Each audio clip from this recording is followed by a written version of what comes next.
Well, welcome. It's another in our short yet perfectly formed series of reliving, bringing back to life the World Cups held in this country. 75, 79 and 99, but today it's 1983. I'm Kevin Howells. Opposite me in Manchester is Paul Allott. His former England teammate and TMS legend Vic Marks is there in Exeter as well. And we've got Graham Fowler on the line somewhere. We don't know where Graham is. He maybe will tell us, but he's coming up in a few moments' time. And of course, we've got our stats man, Andy Zaltzman in London, for whom, Andy, the game is always more than just numbers. But here in 1983, it really gets personal, doesn't it? Well, yeah, that was the first cricket match I ever went to, was the India versus Zimbabwe match at Tunbridge Wells, which you could argue is one of the most influential games in the history of cricket. India were, they'd lost their previous two games. If they lost to Zimbabwe, they were on the verge of going out. They sunk to 9 for 4, then 17 for 5 against a non-test playing nation. And India had a terrible record in ODI cricket up to that point. And then Kapil Dev made 175 not out in 138 balls, smashing sixes into Tunbridge Wells' renowned rhododendrons. India won that game, turned their tournament round, ended up winning the World Cup, sparking a one-day cricket boom. And I, at that point, was an 8-year-old boy nervously asking for autographs from the, some very angry-looking Indian players at the start of the match. And it was a truly extraordinary game. And there was no TV coverage because there was some industrial action, as I recall. And so there was no footage of it. There's just a few photos of this sort of legendary innings by Kapil Dev that in many ways sort of turned the history of certainly Indian cricket and, you could argue, world cricket. And it is a lovely sight here with those rhododendrons in full bloom. As Rawson comes into Kapil Dev, who has 99. This one nudged out in the offside. They go through for the single. And he's got it. And there's going to be applause from all the Zimbabwe players. And never mind all the Indian supporters here. And what a glorious innings might be. I just said to myself, come on, mate, I want to play 60 over, not to go for runs. I just planned first 30 over, that way we played, and I just got 15, 30 overs. I think I got lost a lot of runs in last 10 overs. There's massive significance, really, for India and for world cricket, and that's pretty much the story we'll be telling over the next, half an hour or so. But Paul Allott, 1983 World Cup for you, what instantly springs to mind? Imran Khan being run out at Lord's when Javed Miandad was running for him. I have never seen anybody look quite so indignant on a cricket field as Imran was in his crease and Javed out of his crease at square leg. Gouldy whipped off the bails and that was the end of that. Vic, welcome to the show we've got here, a little programme, a little look back. What are your memories? Well, one is obviously playing at Taunton in a World Cup match, but then I think I played in the most significant cricket match of the 20th century when England played India in the semi-finals. Forget what happened at Tunbridge Wells, because if England had won that game against India in that semi-final, there would not have been the revolution in India, the love of one-day cricket that transferred eventually to the love of T20 cricket, and the game would not be the same. But it's the same argument that Andy's using. If you think we're overhyping this is pretty much the story we've got to tell over this next hour. Well, and I think, sorry to interrupt, but we've got some archive we're going to drop in every now and then. And I think probably now is as good a time as any just to drop in the winning moment. Let's start, if you like, at the end of the story. The winning moment as described by Christopher Martin Jenkins. Amarnath again. Oh, it could be LBW. It's out! Oh, Lord. LBW, he pulled across the line holding, and India have caused one of the greatest upsets in the history of all sport. They have won the third Prudential World Cup, beating the hot favourites, the 4-1 on favourites, the West Indies. That is some statement, causing one of the greatest upsets in the history of all sports.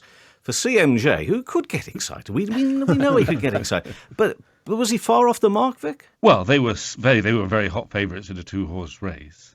And they were 50 for 1, and Richards was batting and looking imperious. And then he got out, caught by Kapil Dev. I always wonder what happened in that West Indies dressing room, because they changed their batting order for this match. They put Clive Lloyd up at 4, or he put himself up at 4. And I wonder, but maybe I'm being over cynical here, whether Clive fancied a final farewell at Lord's, and they only had to get 184. So did he change the batting order so he had an opportunity to go and play that last memorable innings and leave Larry Gomes further down the order? I don't know. Doesn't sound But- like Clive to me, that. Vic, No, well, but- maybe he didn't. I'm just confused about how that batting order changed. Because in the previous match, in the semi-final, Gomes was at 4, chasing 188. It's a weird one. But the point about India was that at that stage, they were very uninterested in one-day cricket. Test cricket was king in India until this World Cup. And then everything was changed in India.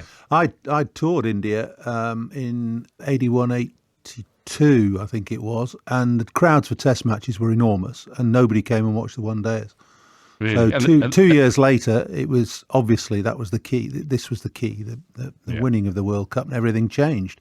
Gradually, people lost interest in Test match cricket in India, and 50-over cricket, or 60-over cricket as it was then, became hugely popular. Let's return to the Indian story in a few moments' time. Let's look at England. 75, you've heard that programme. They were knocked out in the semi-finals, got through to the final, but lost in 79. So 4 years is a long time in cricket, I know. But coming into this World Cup, therefore, in 83, Paul, what was the feeling, the expectation? We got a team here, basically, of Graham Fowler, Chris Tavray, David Gower, Alan Lamb, Mike Gatting, Ian Botham, Ian Gould, Vic Marks, Graham Dilley, Paul Allott, the captain Bob Willis. What was the expectation? What were the feelings of hope going into that tournament? Well, I think because we were on home ground, we always fancied our chances, even though we were playing all around the country. I mean, there was an enormous amount of travelling involved. I think the tournament only lasted 16 days. It was a case of giving the public what they wanted before their time, really. I mean, everybody would think if you had a 16-day tournament now, it'd be absolutely wonderful. But we played virtually every other day. So we'd play, we'd travel, practice or not the next day, and then play again the day after. We obviously fancied our chances of getting to the semi-final. We were a confident side. There may have been a degree of inexperience in there in bowling and batting. I think Graham Fowler and myself, for example, had played very little international cricket at that time. But Bob was a gnarled old captain. Beefy was in his pomp. We had a wonderful middle order of Gower and Gatting. So there was a blend of experience and flair and youth. Delighted Graham Fowler is with us. Where are you, Graham? You're on the line somewhere. I'm at Durham County Cricket Club. Oh, fine place At to Riverside. be. Yeah, fine looking place. at Lumley Castle. We're back in 1983. You've just heard what Paul's had to say. Well, what about your own thoughts about England and going into the tournament, how the tournament panned out for you in 83? Well, it panned out sort of not very well in the end. I mean, we did have a good side, but I think we went into the tournament. There was one disappointment straight off from the start when we had a photograph taken at Lord's of all the teams, and they were all lined up with the captain at the front and everybody else was behind in single file. And Patrick Eager took the photograph from the middle balcony of the pavilion. And every team was in a uniform apart from us. We'd just been told to go and buy a suit, any suit. And so we looked a right mess. So that sort of, I didn't like that. I thought that was very unprofessional, but it just showed basically what the Test and County Cricket Board thought of one-day cricket at that time. And then all the teams went to the palace, and I've only met the Queen once, and she said to me, "Why don't you have a uniform? How embarrassing is that?" So that wasn't a great start. But once we actually started playing, then it was full of good fun, and we just thought we were going to win. First ODI actually was in 1971. Then we've had the World Cup of 75, 79, and yet still, as Graham has said, the attitude to one-day cricket, to limited overs cricket, it wasn't great, was it? Well, it didn't seem so important. No. I cleverly stood at the back of our line so no one can see how crumpled my suit was. Even though at international level no one really took it as seriously, and certainly not in England, but we probably played more one-day cricket than any other country, so we were kind of attuned to it. Because of the volume of one-day cricket we'd started playing in domestic cricket in England. The other thing that got us quite excited is that we had a good draw. Because the one team you did not want to play twice in the qualification stages was the West Indies, who were comfortably the best team really in the world at the time. And it was a good team, and it was a very settled team, and we had a good time. We all got on well together. we thought, well, at the least we can do is get to the final here. Let's not forget, this wasn't one-day cricket as we know it now. This was 60 overs a side. So 1.5 T20 games per side. So, bowling... Did we even have circles? I don't think we did. I don't think we had. I think you could have all your fielders on the boundary edge. I And you think look you at could. some of the scores in these in this tournament, 60 overs. Sides getting 180, 190, 230. I was looking at my bowling figures the other day, and trust me, I don't do this very often, but I knew I was coming on this programme. Mm-hmm. And, 12 overs, 4 maidens, 1 for 37. You'd be the best bowler in the world if you did that in a one-day game now, and I certainly wasn't that. Alan Border, talking of the time, he says that really it was like playing Test cricket, but you just did for 60 overs instead. It is quite amazing, really, to think about that now. Extraordinary, yeah. The number of variations that you'd bowl as a bowler were minimal. Yeah. They bowl 6 variable balls and over these days. If we bowled 6 in the tournament, I'd be staggered. You're not The giving odd them your sl- slower ball, what? The odd slower ball that nobody could pick until it had gone out of the ground, that was fine. Andy Zaltzman, Andy, we've mentioned this fact that teams played each other twice, which is something different, wasn't it, in the group stage? What else can you tell us about the tournament as it looked? Maybe a little bit different, but just remind us how it all worked really in '83. Yeah, so it was just 8 teams. There were the 7 test-playing sides. Sri Lanka had just become a test match team in 1982, plus Zimbabwe, who had a very strong team, beat Australia in their opening match, and then, as I said, pushed India really close in Tunbridge Wells. And coming into the tournament, in terms of the context of this sort of Indian win and the West Indies dominance, over the previous 4 years since the '79 World Cup, India had the worst record of the 6 established test-playing nations comfortably. They'd won only 10 out of 27 one-dayers in between the World Cups. West Indies had won 23 out of 34. They were dominant in this format, and obviously had won the previous 2 World Cups. And in terms of the trends in one-day cricket, the run rate in 1983 was a fraction over 4 per over. And it's by the time of the next World Cup, it was closer to 5, and in the most recent 2015 World Cup, it was up to 5.6 per over. So it was very much that it was sort of reaching the end of the early phase of one-day international cricket. And by the time of the next World Cup, things were starting to change. By 1992, coloured clothing had come in for World Cup cricket, and the 1983 World Cup was the last time that one-day international cricket was played over 60 overs. So it was. It was, I think, a real turning point in the evolution of international cricket. Graham, for you, personally for you, what would be the highlight of the tournament for you? I don't really have a highlight, but what I do have is when we played the semi-final at Old Trafford, and Old Trafford back then, the pitches were slow, low and horrible. They were horrible to bat on. They were horrible to bowl on.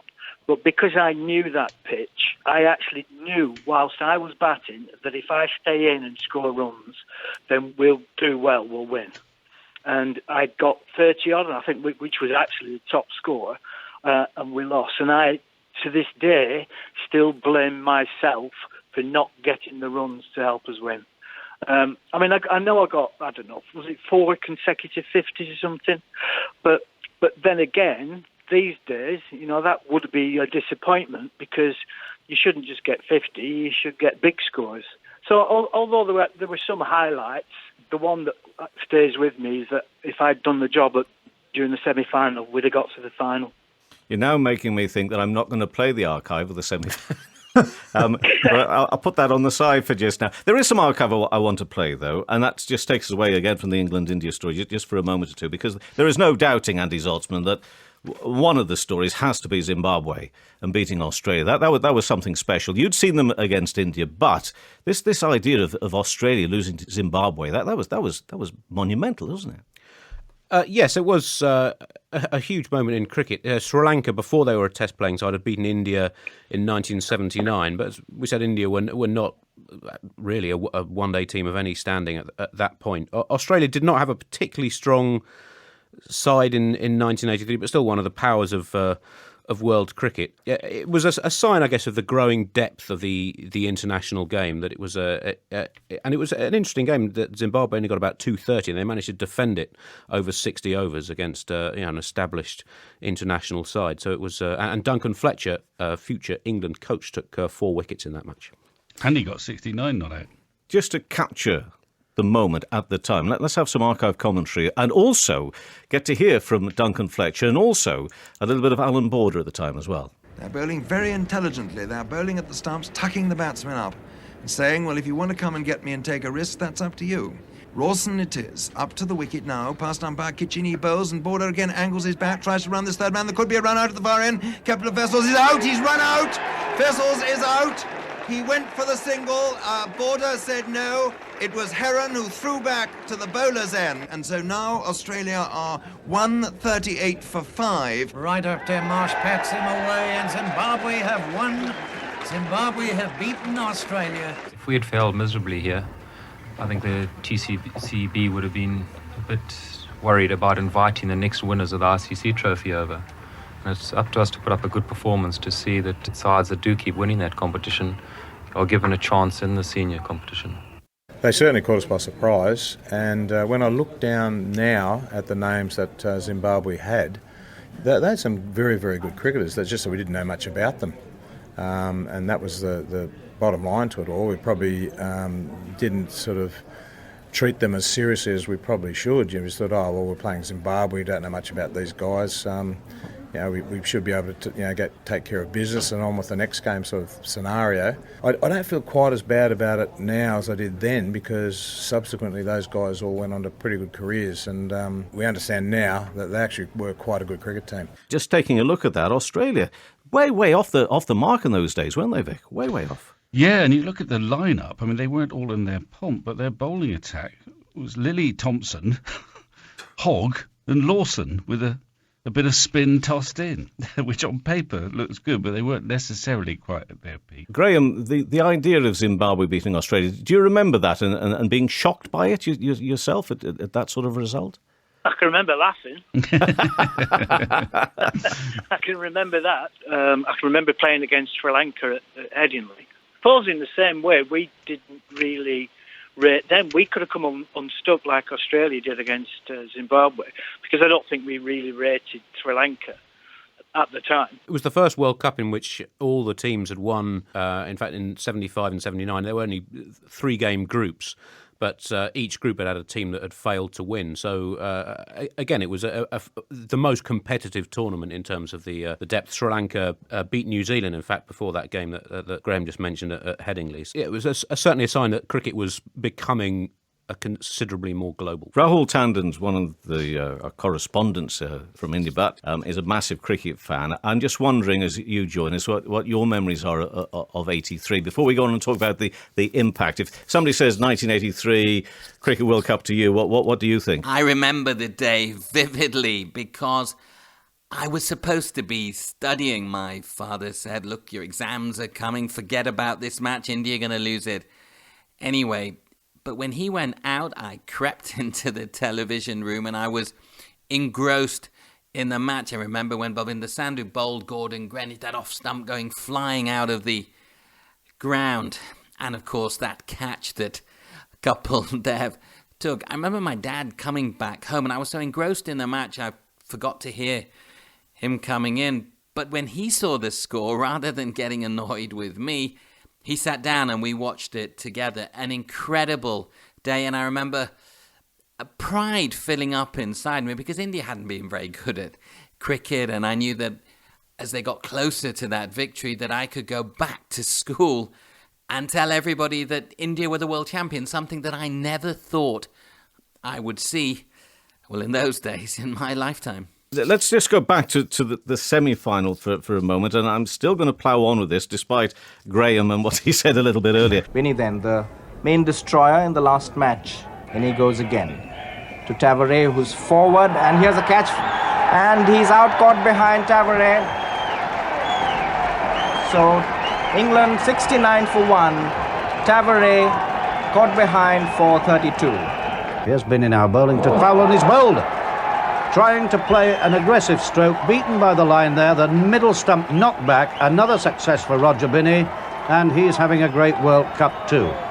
Fowler bowled Binney 33, England in the 21st over, 84 for 2. Willis runs away from us to bowl what is possibly the last ball of the match, and hitting it and slicing it, in fact, into the air.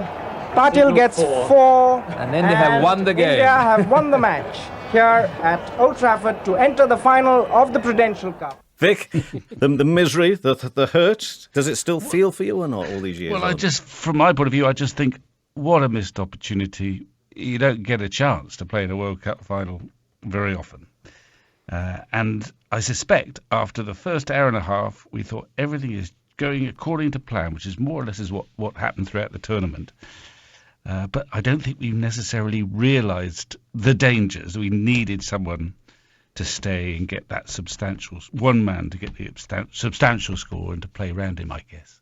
And the Indians, my recollection is that they didn't rush. They took their time. They knew they had plenty of time and kind of picked us off. And I do remember the last ball, although I couldn't remember that Willis bowled it. But I remember in those days, as per normal, there was a massive pitch invasion at the end of the game. And I'm pretty sure that when Willis bowled that last ball at Old Trafford, most of the fielders, nearly all the fielders, were just basically getting ready to sprint to the pavilion. So we might have had an 8-1 offside field or something like that, because there was clearly going to be a massive pitch invasion, which just happened as matter of course in those days. On Twitter, Suresh has been on. We asked for some Twitter memories leading into these programmes. He said, I was at Lord's, this is for the final. It looked as if Viv Richards would take the game away in a few overs. Then the great catch from Kapil Dev. That over, Vivian Richard hit 2 cover drive to Madan Lal, and he said to me what to do. I said, just bowl a good line, because I was happy how he was playing. When a batsman like Vivian Richard is trying every ball to hit out of the ground or try to get a quick 100 or finish the game before tea, I said, we have nothing to lose. Richard has played quite flawlessly so far. In comes Madan Lal, and Richard swings it high. It could be caught. Kapil Dev going back, catches it! And that is a remarkable turn of events in this match, and the Indian spectators can't control themselves for joy as they run onto the field. It was a very good catch. It was swirling. It came off high on the bat as he went to hook over mid-wicket. It swirled out about 40 yards, and Kapil Dev, running back, took a vital catch which has made this match not such a foregone conclusion after all. We were just saying how impeccably Richards had played. He is out for 33. It wasn't that short pitch. He tried to pull and went for top edge, and I saw the ball straight it leave the bat, and it wasn't that difficult catch for me. But people said to me again and again, that was a very difficult catch. And it's 57 for 3. Lloyd batting with a runner. Only 13 overs gone. Suddenly, the match is alive again. Rahul Tandon, you say you were in England and sneakily trying to keep in touch with that final. But just listening to Kapil Dev there, and obviously, clear in our minds the iconic picture of him lifting the trophy and that sort of thing. What was the impact back in India of this? If you like, you can't never say, let's talk about India without the cricket, but you know what I mean. What was the impact for the country? This was an incredibly important moment in the history of Indian cricket and in the history of the country as well. Remember, this was a period where India was still a very young country. Here was a moment when they were suddenly the best in the world at something. The treasurer of the BCCI at that time was one Jagmohan Dalmia, and I spoke to him before he died about this. He realised at that moment, with the reaction that took place in India, remember, television had just come in the year before, colour television had just come in the year before because of the Asian Games, so there was a massive TV audience for this particular match, and he understood that very quickly, and he realised that was a way for money. That was a way where India could become maybe not the powerhouse on the field, but off it could dominate the sport because of the sheer numbers. This was a huge inspiration to the next generation of Indian cricketers. Sachin Tendulkar, who was 10 at the time, says this is the greatest moment in the history of Indian cricket. Rahul Dravid said it inspired him to pick up a bat and start, really playing the game and aspire to play for India. So it also led to a whole new generation of cricket players. Andy Zaltzman, it's increasingly becoming clear that it's very difficult to overstate the influence, the impact of this 1983 World Cup. Yes, and looking at the amount of one-day international cricket played at the time, in 1980 there'd been 21 matches, then 28 in 1981, 33 in 1982, so it was a bit of an upward trend. But then 1983 was a World Cup year, there were 66 games, but then every year from then there were at least 50 matches, and it was on an upward curve. In 1986, 62 matches, and then by the mid-90s you're looking at over 100 one-day international matches per year. And as Rahul said, I think it completely changed the approach of India to international cricket and also cricket as a commercial entity. What was interesting from a playing point of view in that Indian side, we associate Indian cricket with spin bowling. They only had 5 wickets by spinners in that tournament. By comparison, the all-time greatest spinner of all time, Vic Marks, took 13 wickets in the tournament at an average of a fraction under 19. And India's success was built on medium pace bowling. And every single one of the Indian seam attack significantly outperformed their career statistics. India had been the weakest bowling attack in ODI cricket of the 6 major established test-playing nations over the previous 4 years. And they had Madan Lal, 17 wickets, average 16. Roger Binney, 18, average 18, bowling sort of medium pace. Mahinder Amarnath, 5 wickets in the semi and final combined. Didn't take another one-day international wicket for over 18 months. So it was this extraordinary little peak that India had. In fact, for their next 15 matches, they only won 4 after that World Cup.